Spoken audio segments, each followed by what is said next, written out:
జై శ్రీమన్నారాయణ. ఓ నమో వెంకటేశాయ. నిన్న ఏకాదశి కదండి. ఏకాదశికి చాతుర్మాసాల్లో వచ్చే 6వ ఏకాదశి అండి. మా ఊరి రామాలయంలో ఏకాదశి పూజ అభిషేకాలండి.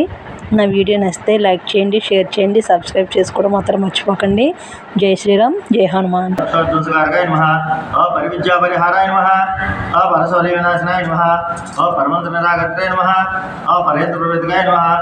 सर्वग्रह विनाशिने नमः भीमसेनराय कृते नमः सर्वदुःखहराय नमः सर्वलोकचारिणे नमः मनोजवाय नमः भार्यात्रिमूलस्थाय नमः सर्वमंत्रस्वरूपिणे नमः सर्वतंत्रस्वरूपिणे नमः सर्वेन्द्रात्मिकाय नमः कपीश्वराय नमः महाकायाय नमः सर्वरोगहराय नमः प्रभवे नमः बालसिद्धिकराय नमः सर्वविद्यासंपदकाय नमः कविशन्नायकाय नमः भविष्यच्छुराणाय नमः कुमार ब्रह्मचारिणे नमः ऋतुमंडलदीप्तमदे नमः सज्जलबालसन्नतलम मानसगज्जलाय नमः गन्धर्वविद्यार्थ्याय नमः महामानवपराक्रमाय नमः काराकुलमुक्त्रे नमः सकलनमस्काय नमः सागरोत्सर्गाय नमः प्रज्ञाय नमः रामदूताय नमः प्रतापमते नमः वानराय नमः केसरीसुताय नमः